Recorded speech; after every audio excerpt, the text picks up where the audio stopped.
మత్తయి సువార్త 13వ అధ్యాయం 18వ వచనం నుంచి చదువుకుందాం. విత్తువాని గూర్చిన ఉపమాన భావము వినుడి. ఎవడైనను రాజ్యమును గూర్చిన వాక్యము వినియు గ్రహింపక ఉండగా దుష్టుడు వచ్చి వాని హృదయములో విత్తబడిన దానిని ఎత్తుకుని పోవును. త్రోవ ప్రక్కను విత్తబడిన వాడు వీడే. రాతి నేలను విత్తబడిన వాడు వాక్యము విని వెంటనే సంతోషముతో దానిని అంగీకరించువాడు. అయితే అతనిలో వేరు లేనందున అతడు కొంతకాలము నిలుచును, కానీ వాక్యము నిమిత్తము శ్రమ అయినను హింస అయినను కలుగగానే అభ్యంతరపడును. ముండ్ల పొదలలో విత్తబడిన వాడు వాక్యము వినువాడే, కానీ ఐహిక విచారమును ధనమోహమును ఆ వాక్యమును అణిచివేయును కనుక వాడు నిష్ఫలుడవును. మంచి నేలను విత్తబడిన వాడు వాక్యము విని గ్రహించువాడు. అట్టివారు సఫలులై ఒకడు 100 ఒకడు 60 ఒకడు 30 ఫలించునెను. ఉపమాన రీతిగా దేవుడు ఎందుకు చెప్తాడంటే, చాలా అద్భుతముగా తన బిడ్డలైనటువంటి వారికి ఆ వాక్యం అర్థం అవ్వాలని. అయితే ఇక్కడ నలుగురు యొక్క స్థితిగతులను మరి దేవుడు తెలియజేస్తూ ఉన్నాడు. ఈ ఉపమానము మత్తయి సువార్తలో, లూకాలో ఉంది, మార్కు సువార్తలో ఉంది, 3 సువార్తలలో ఉన్నది. ఈ యొక్క విత్తనం అనేటువంటిది ఏంటి? వాక్యము. ఆ వాక్యము విత్తనముతో ఎందుకు పోల్చబడింది? విత్తనం ఏమవుతుందంటే బ్రతుకుద్ది కదా. బ్రతికిన తర్వాత ఏమవుద్ది? ముందుగా ఏమొస్తుంది? మొలకు వస్తుంది. ఆ తర్వాత అది ఎదుగుతుంది. ఆ తర్వాత అది బలపడుతుంది. ఆ తర్వాత అప్పుడు లాస్ట్లో ఫలిస్తుంది. ఆ ఫలించినటువంటి ఫలములు అనేక మందికి ఉపయోగకరంగా ఉంటాయి. హల్లెలూయా. కనుక మనమందరము కూడా హృదయములో వాక్యాన్ని ఉంచుకుంటే మనం ఫలించటమే కాదు, ఇతరులకు కూడా మన యొక్క ఫలాలు తిని ఆనందించేటువంటి అవకాశం ఉంటుంది. హల్లెలూయా. అయితే దేవుని బిడ్డలారా, మనం ఎంతసేపు ఏంటంటే ప్రార్థన, ప్రభువా నేను బాగుండాలి, నాకు ఆరోగ్యం బాగుండాలి, నాకు డబ్బులు రావాలి, నా కొడుకు బాగుండాలి, నా కూతురు బాగుండాలి, నా మనవరాలు బాగుండాలి, నాకు అది ఇవ్వాలి ఇది ఇవ్వాలి అనేటువంటి ఒక స్వార్థపూర్వకమైనటువంటి ప్రార్థనలు మనం చేస్తున్నామేమో అనేటువంటి ఒకసారి సమయంలో మనల్ని పరీక్షించుకోవాలి. అయితే అది తప్పని నేను అనను, కానీ మనము ప్రార్థన చేయవలసినటువంటి నూతనమైన సంవత్సరములు అదేంటంటే, ప్రభువా నేను నీ కొరకు ఏ విధముగా ఉపయోగపడాలి, నేను నీ కొరకు ఏ విధముగా ఉపయోగపడాలి. నిజముగా ఆ మనస్సు మనకుంటే అద్భుత రీతిగా దేవుడు మనల్ని వాడుకుంటాడు. హల్లెలూయా. కనుక ఎప్పుడైతే ఆ వాక్యాన్ని మనము విత్తనము రూపమున మన హృదయములో పెట్టుకుంటే 100% అది ఫలిస్తుంది. హల్లెలూయా. ఎందుకనగా ఫలింపచేయువాడు దేవుడు. అంతేకాదు మన ద్వారా ఆయన నామం మహిమపరచబడాలని ఆయన కోరుకుంటున్నటువంటి దేవుడు. హల్లెలూయా. అందుకనే ద్రాక్షావల్లిని నేను, తీగలు మీరు. అది చూస్తూ ఉన్నప్పుడు నిజముగా ఎంత అటాచ్మెంట్ దేవుడు మనతో పెట్టుకున్నాడు చూసారండి. అందుకనే ఒక మాట అంటారు, నాకు వేరుగా ఉండి మీరు ఏమీ చేయలేరు. Just nothing. దేని విషయంలో కూడా, అది చదువు అవని, అది ఉద్యోగం అవని, అది ఒక వ్యాపారం అవని, అది ఒక పని అవని, ఏదైనా సరే ఆయనకు వేరుగా ఉండి మనం ఏమీ కూడా చేయలేం. హల్లెలూయా. హల్లెలూయా. కనుక చూడండి దేవుని బిడ్డలారా, ఆ ఫలభరితమైనటువంటి స్థితిలో మనం ఉండాలని దేవుడు కోరుకునేటువంటి వాడు. ఆది కాండములోనే ఆ మొట్టమొదటి దంపతులతో ప్రభు మాట్లాడిన మాట ఏంటంటే, మీరు ఫలించండి. మీరు గమనించారో లేదో, అదే మొట్టమొదటి ఆశీర్వాదాన్ని సాతాను దెబ్బ కొడుతున్నాడు. ఎలా కొడుతున్నాడు చెప్పండి? సంతానాభివృద్ధి. అది ఎందుకు దెబ్బ కొడుతున్నాడంటే, ఈ మధ్యకాలంలో, అంటే ఈ జనరేషన్ గురించి నేను మాట్లాడుతున్నాను, చాలామంది వివాహాలు చేసుకోవడానికి ఇష్టపడట్లా. మొట్టమొదటి పాయింట్. రెండోది ఏంటంటే, వివాహాలు చేసుకున్న పిల్లలు పుట్టడానికి ఇష్టపడట్లా, లేదంటే కొన్ని సంవత్సరాలు మాత్రమే లివ్ ఇన్ రిలేషన్షిప్. ఇలాంటి స్థితిగతులు కనపడుతూ ఉన్నాయి. ప్రకటన గ్రంథంలో ఏమైనా రాయబడిందంటే, అంత్యకాలములో వ్యభిచారముతో కూడినటువంటి ఒక దురాత్మను ఈ భూమి మీదకి అపవాది తీసుకుని వస్తాడు అని ఉన్నది. ఆ రీతిగా దేవుని యొక్క మొట్టమొదటి ఆశీర్వాదమును అపవాది దోచుకుంటున్నాడు. అంత బాగుంది, చక్కగా పెళ్లి చేసుకున్నారు. 2-3 నెలలకు ఏమవుతుంది? విడాకులు తీసేసుకుంటున్నారు. అది కూడా అపవాది ఆశీర్వాదాన్ని కొట్టేస్తుంది. 3వది, అంతా బాగుంది, చక్కగా అన్యోన్యంగా ఉంటున్నారు, బాగుంటున్నారు, వాళ్ళకేమో పిల్లలు పుట్టట్ల.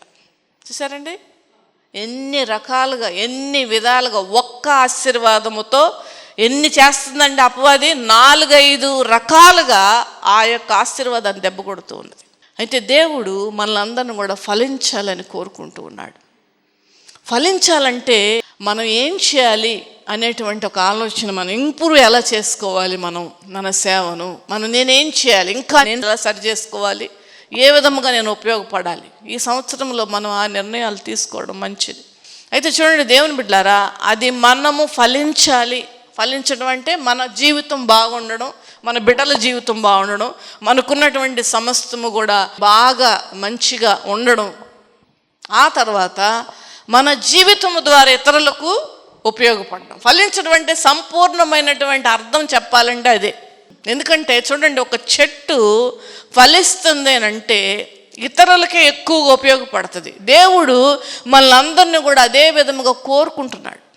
అయితే మనం ఫలించాలని అంటే మనం ముందుగా ఏం చేయాలండి? అంటు కట్టబడాలి. ఆ తర్వాత వాక్యాన్ని మన యొక్క హృదయంలో ఉంచుకోవాలి. ముఖ్యం అదండి.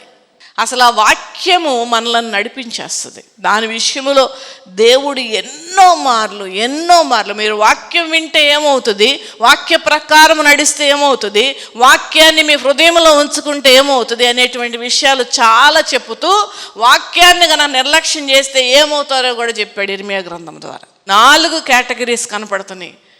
వాక్యాన్ని విని ఏ రీతిగా రెస్పాండ్ అవుతున్నాం మనం అనేటువంటిది.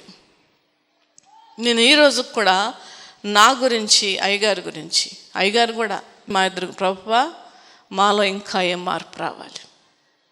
ఎందుకంటే మనం చేసేవి మనకు చాలా బాగుంటాయి, కానీ ఆయన దృష్టిలో ఎలా ఉన్నది అనేటువంటిదే ఎప్పుడు మనకు ప్రశ్నగా ఉండాలి. దేవుని బిడ్డలారా, ప్రశ్నగా ఉండాలి. మాలో ఇంకా ఏం మార్పు రావాలయ్యా, ఇంకా మేము ప్రార్థనా సమయాన్ని పెంచాలి, ఇంకా మేము పాటుపడాలి అని నేను ప్రార్థన చేస్తూ ఉంటాను. ఎందుకనగా ఊరికే వినేసేసి ఇంటికి తీసుకుని వెళ్ళి బైబిల్ ఎక్కడ పక్కన పెట్టేసేసి ఇంకా లోకంలో పడిపోయి ఈ విధముగా ఉండేటువంటి వాళ్ళు చాలామంది ఉంటున్నారు. వాక్యం గురించి ప్రార్థన చేస్తాం, అంత బాగుంది, కానీ మన జీవితాన్ని మార్చుకుంటున్నామా లేదా, అది ప్రశ్న అండి దేవుని బిడ్డలారా. చూడండి ఇక్కడ 3వ కేటగిరీ చదువుదామండి. ముండ్ల పొదలలో విత్తబడిన వాడు వాక్యం వినువాడే కానీ ఏం చేస్తాడంటండి? మనం చేస్తున్న తప్పు ఇదేనండి. అయితే చూడండి, మనం చేసే పని ఏంటంటే ఎప్పుడు కూడా ఐహిక విచారాలు అవి ఉండకూడదు. అంతకంటే మించిన పాపం లేదండి దేవుని బిడ్డలారా. ఎందుకంటే పాపం అంటే ఏదో గొప్పగా మనం ఊహించుకోక. ఎందుకంటే ఐహిక విచారాలు ఏం చేస్తాయి అంటే ఒక సమస్య తీసుకొచ్చి పెట్టుద్ది. అది అనారోగ్యం అవని, బిడ్డల విషయం అవని, సొంత విషయం అవని, భర్త విషయం అవని, చదువు విషయం అవని, లేదంటే ఒక ఉద్యోగ విషయం అవని, ఏదో ఒక సమస్య తీసుకొచ్చి పెట్టుద్ది. ఆ తర్వాత మన ధ్యాస దాని మీదకి వెళ్ళేటట్టు చేస్తుంది. దాని తర్వాత దాన్ని మనం చూస్తూ ఉంటుంటే ఏమైపోద్దంటే అది మన కళ్ళ నుండి కానీ మన హృదయం నుండి కానీ వెళ్ళిపోకుండా అదే ఆక్యుపై చేసి దేవునిలో ఎదగకుండా చేస్తుంది. అందువలనే వాక్యము మనలో ఫలించుటలేదేమో.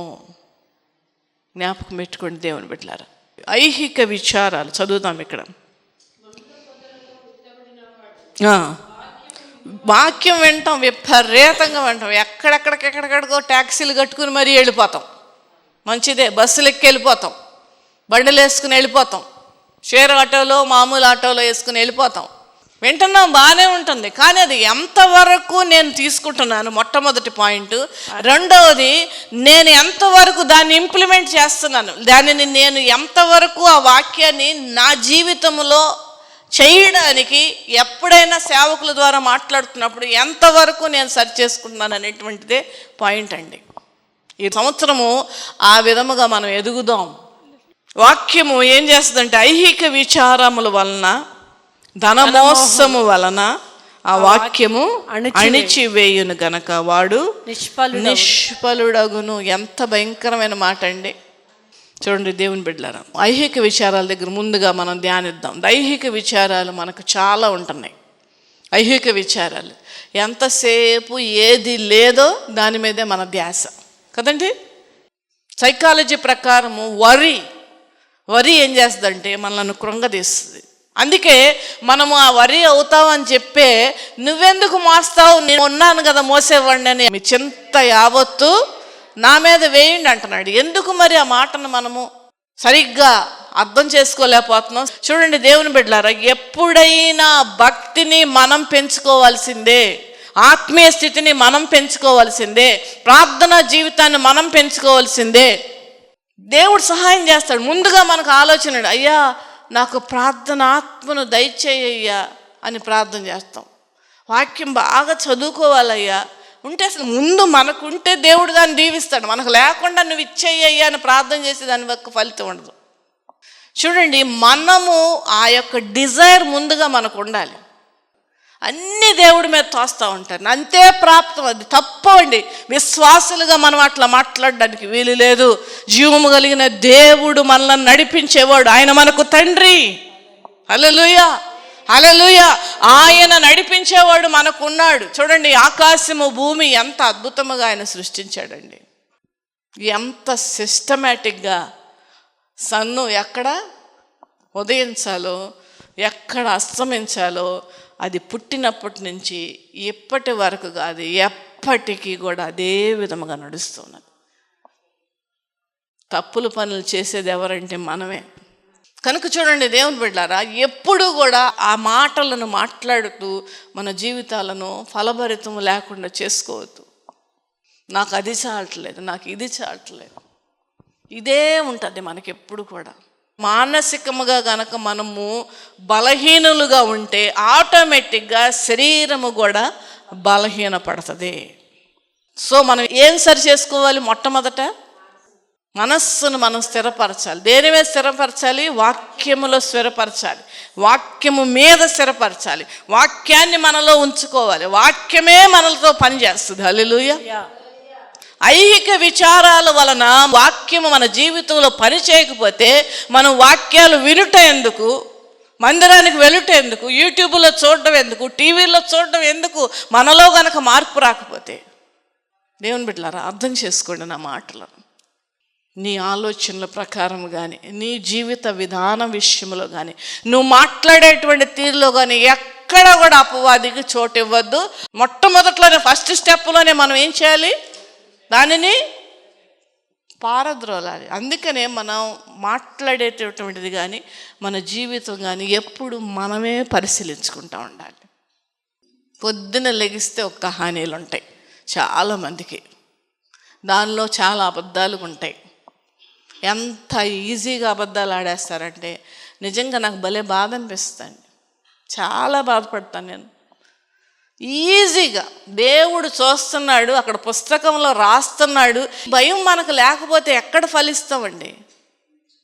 ఎంత ఈజీగా, అవసరం లేకపోయిన అబద్ధాలు. కనుక దేవుని బిడ్డలారా, మనము ఫలించబడాలి అని అంటే మనం ఏం చేయాలంటే, ఐహిక విచారమును ఒకవేళ ఏదన్నా నీ దగ్గర తీసుకుని వస్తున్నా దాన్ని వెంటనే ఏం చేయాలి? నువ్వు పావును తరివినట్టు తరివేసేయాలి నీ ఇద్దరండి. హల్లెలూయా. మీరు ఈ పని చేస్తుండండి, మీరు ఎంత ఆరోగ్యంగా ఉంటారో. కానీ దీనిలో ఒక కిటుకున్నది. ఐహిక విచారాలు మన యొద్ద నుండి రాకుండా ఉండడానికి మనం ప్రయత్నం చేయాలి, దాన్ని పారద్రోలాలి. రెండోది ఏంటంటే, మన జీవితము దేవునికి ఇష్టమైనదిగా ఉండాలి. నువ్వు ఊరికినే అబద్ధాలు ఆడేసేసి, ఇష్టం వచ్చినట్టు మాటలు మాట్లాడేసి, భర్తతో కానీ ఇంటిలో కానీ, లేదంటే ఒక అబద్ధాలు చెప్తూ, లేదంటే ఇంకోటి చేస్తూ ఉంటుంటే అపవాది హీ ఈజ్ మై క్యాండిడేట్ అంటది, లేకపోతే షీ ఈజ్ మై క్యాండిడేట్ అంటది. నాకు సంబంధించిన వ్యక్తి అని నిన్ను విడిచిపెట్టదు. నిన్నవని నన్నవని ఈ రెండు చేయాలి ఖచ్చితంగా. ఐహిక విచారాలు వాక్యము మనలో పని చేయకుండా సప్రెస్ చేస్తుంది, అణిచివేస్తుంది. ఒక చెట్టు మొలకెత్తినప్పుడు ఒక బలమైన చెక్క మొక్క దాని మీద వేస్తే అది బ్రతుకుద్దండి? మరి అదే విధంగా మనకు కూడా విత్తనముతో వాక్యాన్ని దేవుడు అందుకే పోలుస్తూ ఉన్నాడు. దేవుని బిడ్డలారా, ఐహిక విచారాలు మొక్క ఎదగకుండా చేస్తుంది. అదే విధముగా మన జీవితంలో కూడా శారీరకముగా ఎదుగుదల లేదు, మానసికమైన ఎదుగుదల లేదు, వాక్యములో ఎదుగుదల లేదు, ప్రార్థనలో ఎదుగుదల లేదు. ఇప్పుడు ఏంటంటే ప్రార్థనలు మానేసి పెళ్ళిళ్ళకి పేరంటాలకి ఊర్లు వెళ్తూ ఉన్నారు. అది ఎవరి యొక్క ఆత్మీయ స్థితి వాళ్ళదే నేను చెప్తూ ఉన్నాను. చూడండి దేవుని బిడ్డలారా, దేవుడు మీ కొరకు ఏర్పాటు చేసినటువంటి దినాలు దేవునికి సమర్పించి బ్రతకండి. ఐహిక విచారాలు రానివద్దు. రెండో పాయింట్ అక్కడే ఉందండి, ధనమోహము. మోహము అంటే విపరీతమైన ప్రేమ, ధనమోహం. అందుకనే ఒకటే మాట అంటున్నాడు దేవుడు, ధనాపేక్ష సమస్తమైన కీడులకు మూలము. హల్లెలూయా, హల్లెలూయా. ఎంతసేపు డబ్బు డబ్బు డబ్బు, ఇంకోటి ఉండదు. ఎందుకంత ఆలోచన దాని మీద కలిగి ఉంటారు నాకు అర్థం అవుతుంది. దాన్ని విడిచిపెట్టి వెళ్ళాల్సిందే కదా. అట్లా అనుకొని నేను కూర్చునే ఉంటాను, పని చేయను, దేవుడు ఎత్తాడులే అని, అది తప్పు మళ్ళా. కానీ దాని మీద వ్యామోహం ఉంచుకోకూడదు. చూడండి, ఆకాశ పక్షులను దేవుడు పోషిస్తున్నాడా లేదా? ఎంతగా పోషిస్తున్నాడు. ఎంతో కొన్ని కోట్ల మంది కంటే మనల్ని అత్యున్నతమైన స్థానంలో దేవుడు ఉంచాడు. హల్లెలూయా. రియలైజ్ అవ్వండి, దేవుడు ఎంతగా మనల్ని కనికరించి ప్రేమించి నడిపిస్తున్నాడు. మనం ఏంటంటే ఎంతసేపు ఐహిక విచారాలు, ధనాపేక్ష, ఈ రెండిటి వలన భయంకరమైనటువంటి పరిస్థితులు మన జీవితంలో ఉంటాయి. వాక్యం పనిచేయదు. కీర్తనకారుడు ఏమంటున్నాడంటే, వాక్యము నన్ను బ్రతికిస్తుంది. వాక్యం ఏం చేస్తుందండి? బ్రతికిస్తుంది. ఆ వాక్యమే లేకపోతే చచ్చిన వారితో సమానం. ఏమని ఉంటుందంటే వాక్యము మీలో సమృద్ధిగా నివసింపనీయుడి. హల్లెలూయా. సమృద్ధిగా నివసింపనీయుడు అని అన్నారు. ప్రభు ఎంత ఆలోచన ప్రకారం, ఎంత జ్ఞానంతో రాయించుకున్నారు వాక్యాలు. కొంచెం కాదండి, సమృద్ధిగా. నువ్వు ఎంత సమృద్ధి నీలో ఉన్నదంటే అంతగా ఈ జీవిత పోరాటములలో ఆ వాక్యమే పోరాడుతుంది. హల్లెలూయా, హల్లెలూయా. అంతేకాదు, ఈ యొక్క మరి ఒక్కసారి ఇర్మియా గ్రంథం 11వ అధ్యాయం 3వ వచనం చూద్దామండి. ఇశ్రాయేలు దేవుడైన యెహోవా సెలవిచ్చినదేమనగా, ఇశ్రాయేలు దేవుడైన యెహోవా సెలవిచ్చినదేమనగా, ఈ నిబంధన వాక్యములను విననొల్లని వాడు శాపగ్రస్తుడు. ఎంత భయంకరమైన మాట అండి. విననొల్లని వాడు అంటే విని కూడా దాన్ని లైట్కి తీసుకునేవాడు, వాక్యాన్ని ఇంప్లిమెంట్ చేసుకోలేనటువంటి వారు, వాక్యం గురించి సరి చేసుకోలేనటువంటి వారు, విననొల్లని వాడు. కొంతమంది అయితే వినరు, అసలు శాంతం వినరు. వాక్యం చెప్తాను రండి అంటే వినరు. ఆ శాపాన్ని పాపాన్ని తీసివేసిన దేవుడు మనము ఆయనలో ఫలించాలని, ఈ లోకములో మనం ఫలించి, మన కుటుంబం ఫలించి, మన బిడ్డలు ఫలించి, మనం ఇతరులకు కూడా ఆ ఫలింపును అనుభవించే విధముగా మన జీవితాలు ఉండాలని దేవుడు తన ప్రాణం పెట్టి మనం రక్షించుకుంటే, మనలో ఫలితము లేకపోతే వేస్టా కాదా? వేస్టే. ఆలోచించండి దేవుని బిడ్డలారా. ధనాపేక్ష, సంపాదించాలి, చేసిన దాంతో తృప్తిపరు. నీకు ఇచ్చిన ధనాన్ని ప్రభు దగ్గర పెట్టి నువ్వు ప్రార్థన చేయి, దాన్ని దీవిస్తాడు దేవుడు. దేవుని బిడ్డలారా, ఈ ప్రపంచాన్ని మనకిచ్చి, ఈ భూమిలో ఉన్న సమస్తమైన విలువైనటువంటివన్నీ కూడా మనకిచ్చి, అద్భుతమైన జీవితాన్ని ఇచ్చి, ఆ జీవితం పరలోకములో ల్యాండ్ అవ్వాలని, పరలోకములో పర్మనెంట్గా బ్రతకాలని ఒక మార్గం ఇచ్చిన దేవుడు ఎన్ని చిన్న విషయంలో మనల్ని కాపాడకుండా ఉంటాడా? సంరక్షించకుండా ఉంటాడా? ధనాపేక్షను తీసేయండి, అది సమస్తమైన కీడులకు మూలం. ధనాపేక్ష వాక్యము నీలో పని చేయకుండా చేస్తుంది. అదే చెప్తున్నారు వాక్యం, నేను చెప్తున్న మాట కాదు అది. అయితే చూడండి దేవుని బిడ్డలారా, యాకోబు పత్రికలో కూడా ఒకసారి చూద్దామండి. యాకోబు పత్రిక 1వ అధ్యాయం 21వ వచనం కూడా, అందుచేత సమస్తమైన కల్మషమును విర్రవీగుచున్న మానేసి లోపల నాటబడి మీ ఆత్మలను రక్షించుటకు శక్తిగల వాక్యము సాత్వికముతో అంగీకరించడి. దేనిలో ఉన్నదండి శక్తి? వాక్యములో ఉన్నది. శక్తిగల వాక్యమును మీలో సమృద్ధిగా నివసింపచేయుడి అంటున్నాడు కొలస్సీలు రాసిన పత్రికలో కూడా. ఆ శక్తి కనుక మనలో ఉంటే లోకములో ఉన్నటువంటి ఏ శక్తి మన ముందు నిలబడలేదు. హల్లెలూయా, హల్లెలూయా. అందుకే దేవుడు చాలా పాయింట్లు పెడతాడండి పరిశుద్ధ గ్రంథంలో. మనం ఎలా జీవించాలి, ఎలా మాట్లాడాలి, ఎలా ఈ సమస్యలను ఎదుర్కోవాలి, ఎలా మనం వస్తున్నటువంటి ఇబ్బందులను ఎదుర్కోవాలనేటువంటి విషయంలో చాలాసార్లు వాక్యము ద్వారా ప్రభు అనేక విషయాలను పొందుపరుచుకున్నారు. చూడండి, ఆ వాక్యము జీవము కలిగినది, ఆ వాక్యములో శక్తి ఉన్నది, ఆ వాక్యములో అద్భుతాలు చేసేటువంటిది ఉన్నది, ఆ వాక్యమే సాతానుతో పోరాడుతుంది. ఆ వాక్యము మనలో ఉంటే మన దగ్గరికి కూడా ఎవరన్నా వచ్చినా ఏదన్నా చేయడానికి వచ్చినా కూడా ఆ వాక్యమే పనిచేసి దానిని నివారిస్తుంది. హల్లెలూయా, హల్లెలూయా. మరి ఈ వాక్యాన్ని ఎంతగా మనం ప్రేమించాలి, ఎంతగా దానిని అవలంబించాలి. అందుకనే ప్రభు బాధతో ఉపమాన రీతిగా అంటే అర్థం ఏంటంటే అర్థమయ్యేటట్లు చెప్పాడు. విడమర్చి చెప్పాడు. ఒక్క పాయింట్లోనే ఎన్ని విషయాలు దేవుడు పొందుపరిచారో గమనించారో దేవుని బిడ్డలారా. వాక్యం మనలో ఫలించాలంటే ఐహిక విచారాలను తీసివేయండి. రెండోది ధనాపేక్ష తీసివేయండి. దేవుని బిడ్డలారా, వడ్డీ అనేది ఎవ్వరు కూడా మనం ఇవ్వడానికి వీలు లేదు క్రైస్తవ బిడలముగా. అది ధనాపేక్ష. ఎందుకంటే నేను ఎప్పుడు చెప్తాను ఒక మాట, ఇప్పుడు కూడా చెప్తున్నాను.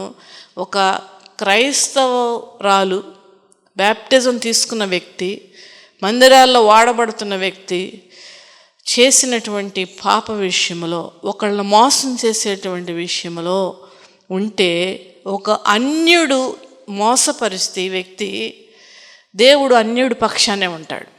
నువ్వు పాటలు పాడావు కదా, నువ్వు ప్రార్థన చేసావు కదా, నువ్వు మందిరం చూసుకుంటున్నావు కదా, లేదంటే నువ్వు సేవ చేస్తున్నావు కదా, లేదంటే ఇంకోటి కదా అని దేవుడు క్షమించడు.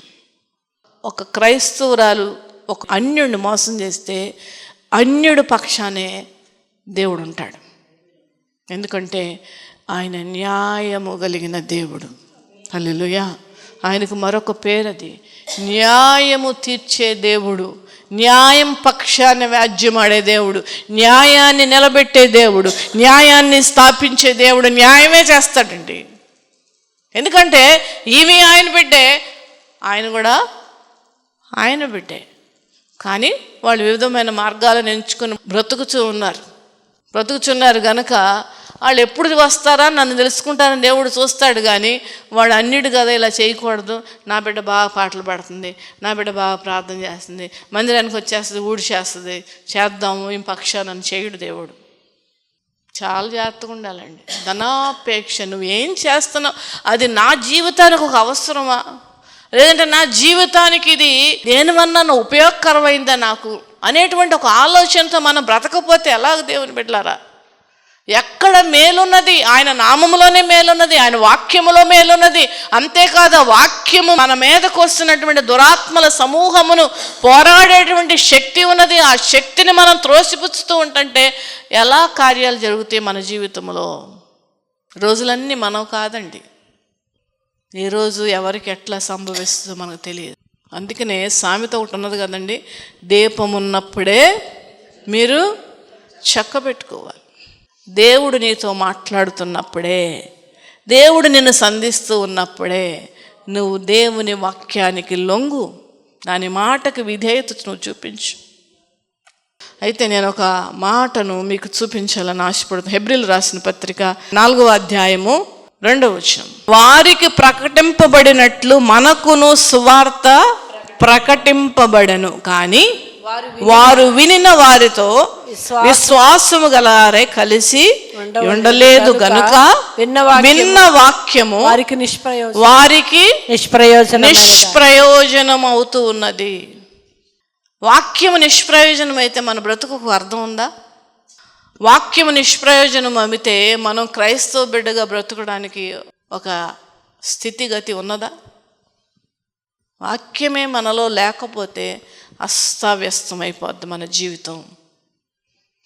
ఎందుకంటే అపవాది పొంచి ఉంటాడు. నిష్ప్రయోజనం అవుతుంది వాక్యము. అర్థం చేసుకోండి దేవుని బిడ్డలారా, నిష్ప్రయోజనం మన జీవితంలో వాక్యం అయితే మన జీవితానికి ఒక అర్థము లేదు. వాక్యములో ఉన్న దీవెనలు మనకు లేవు, వాక్యములో ఉన్న కాపుదల మనకు లేదు, వాక్యము మంచి మార్గంలో నడిపించేటువంటి ఒక దిక్సూచిగా మనకు ఉండదు. అది లేకపోతే మనం ఎక్కడ అడిగేస్తున్నామో, ఏ చీకట్లో వేస్తున్నామో, ఏ గాజు పెంకుల మీద వేస్తున్నామో, ఏ ముళ్ళ మీద వేస్తున్నామో, ఏ చెడు పదార్థాల మీద వేస్తున్నామో మనకు అర్థం అవ్వదు. ఎందుకనగా నీ వాక్యమే నన్ను నడిపిస్తుంది. నా యొక్క పాదములకు నీ వాక్యము దీపముగా ఉంటుంది. హల్లెలూయా. చాలా చిన్నతనములో నాకు ఇది అర్థం లేదండి, వాక్యం ఏంటి పాదాలు ఏంటి ఎక్కడ కనెక్షన్ లేదు అంటే, చిన్నగా ఉన్నప్పుడు మంచి మార్గములో నీ అడుగులు వేస్తూ తీసుకుని వెళ్ళేది వాక్యమే. హల్లెలూయా, హల్లెలూయా. కనుక ఆ వాక్యాన్ని ఏం చేస్తంటే అపవాది ఎత్తుకుపోదు. చూద్దాం ఒక్కసారి లూకాసు వార్త 8వ అధ్యాయం. త్రోవ ప్రక్క నుండి వారు వినువారు గాని నమ్మి రక్షణ పొందుకున్నట్లు అపవాది వచ్చి వారి హృదయములో నుండి వాక్యము ఎత్తుకొని పోవును. వాక్యం ఎత్తుకుపోయినటువంటి అపవాదిని తిడతాం, కానీ ఎవరిది తప్పు? దానికి చోటిస్తున్నాం. అందుకనే వాక్యము మనలో పని చేయకుండా పోతున్నదేమో ఈ దినము మనం గ్రహించుకోవాలి దేవుని బిడ్డలారా. ఎందుకంటే వాక్యం మాట్లాడుతుంది. హల్లెలూయా. వాక్యం మనల్ని ఆదరిస్తుంది. హల్లెలూయా. వాక్యం మనలను బలపరుస్తుంది. హల్లెలూయా. వాక్యం మనలను స్థిరపరుస్తుంది. హల్లెలూయా. అంతేకాదు ఆ వాక్యము పరలోకమును తీసుకుని వెళ్ళడానికి దోహదపడుతుంది. హల్లెలూయా. ఇది పరలోకానికి భూమికి సంబంధమైనటువంటిది ఈ వాక్యము. ఇక్కడ బ్రతుకుతున్నప్పుడు మనకు కావాలి వాక్యం అపవాదితో పోరాడడానికి, చచ్చిపోయిన తర్వాత పరలోకానికి వెళ్ళటానికి ఈ వాక్యమే మనకు కావాలి. కనుక ఆ వాక్యము మనలో సమృద్ధిగా నివసింపనీయాలి. ఎందుకు అపవాది ఎత్తుకుపోతుంది? నువ్వు బాగా ఉండడం ఇష్టం లేదు దానికి, నీకేదో ఒక ఆలోచన, తప్పుడు ఆలోచన ఒకటి పెడుతుంది, అది చెయ్యాలి. సాతాను సంబంధమైనటువంటి అలవాట్లు, సాతాను సంబంధమైన ఆలోచనలు, సాతాను సంబంధమైనటువంటి వాటిని నీ మనస్సులో పెట్టి వాటి మీద నీ ధ్యాస పెట్టి అది నువ్వు చెయ్యాలని ప్రోత్సహిస్తూ ఉంటుంది. ఆ రీతిగా పాపంలో పడేయాలని ప్రయత్నం చేస్తుంటుంది. ఎందుకంటే ఆ వాక్యము నీలో ఫలిస్తే గనక నువ్వు దేవుని బిడ్డ అవుతావు. నువ్వు దేవుడు ఇచ్చేటువంటి ఆశీర్వాదాలు ఈ భూమి మీద నువ్వు పొందుకుంటావు. నువ్వు సమాధానంగా బ్రతుకుతావు, నువ్వు శాంతిగా బ్రతుకుతావు, దేవుని నామములో ఉన్న సకల ఆశీర్వాదాలు నువ్వు పొందుకుంటావు. అది దానికి ఇష్టం లేదు. అందుకనే ఆ వాక్యాన్ని ఎత్తుకుపోతుంది. కాపాడుకోవలసిన బాధ్యత మనది. సాతాను ఎత్తుకొని పోకుండా కాపాడయ్యా ప్రార్థన చేయడం తప్పది. ప్రార్థన చేయడం వలన ఏం ఉపయోగం లేదు. ఆ యొక్క వాక్యము నీలో నుండి వెళ్లకుండా ఉండాలని ప్రయత్నం చేయవలసింది నీవు నేనే. కనుక దేవుని బిడ్డలారా, వాక్యములో ఇన్ని ఆశీర్వాదాలు దేవుడు దాచిపెట్టించాడు. వినువారమైనట్లే ఉంటే నిన్ను నీవు మోసపరుచుకున్నట్టు లెక్క. విని వెళ్ళిపోతున్న బాగుందండి, ఎంత బాగా చెప్పారో. ఆ యొక్క వాక్యం మనలో గనక ఇంప్లిమెంట్ చేసుకోకపోతే అది వేస్ట్. ఎన్ని విన్నా వేస్టే దేవుని బిడ్డలారా, ఎన్ని విన్నా వేస్ట్. కనుక వాక్యములో ఉన్న అద్భుతమైనటువంటి ఆశీర్వాదాలు మనం పొందుకోవడానికి ఆ వాక్యము మన హృదయములో సమృద్ధిగా నివసింపనీయుడి. అటువంటి కృప వాక్యం ఉన్న ప్రతి బిడ్డకి దేవుడు అనుగ్రహించును గాక. Amen, amen.